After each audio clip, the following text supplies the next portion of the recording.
Yakunlanib borayotgan 2025-yil aynan maktabgacha ta'lim tizimi uchun juda yutuqlarga boy yil bo'ldi. 11 ta davlat maktabgacha ta'lim tashkilotlarimiz hukumatimiz tomonidan qurib bitkazilib topshirildi. 136 ta oilaviy nodavlat maktabgacha ta'lim tashkilotlari ishga tushdi. 8 ta davlat xususiy sherikchilik asosida xususiy nodavlat maktabgacha ta'lim tashkilotlari muassasalari ishga tushdi. 1000 ga yaqin xodimlarimiz ish bilan ta'minlandi. 11 mingdan ortiq bolajonlarimiz mana shu maktabgacha ta'lim sohasiga, bog'chalarimizga qamrab olindi.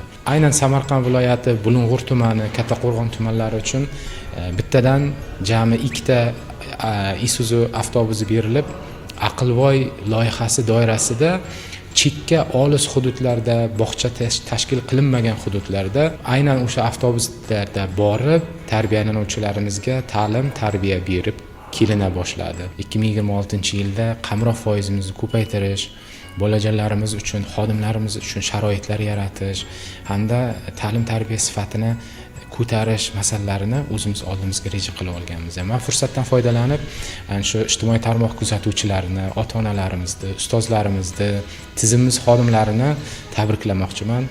Iloyim kelasi yilgi 2026-yilda ham mana shunday yuz ko'rishib turish nasib qilsin. Oilaviy baxt, sihat salomatlik tark etmasin.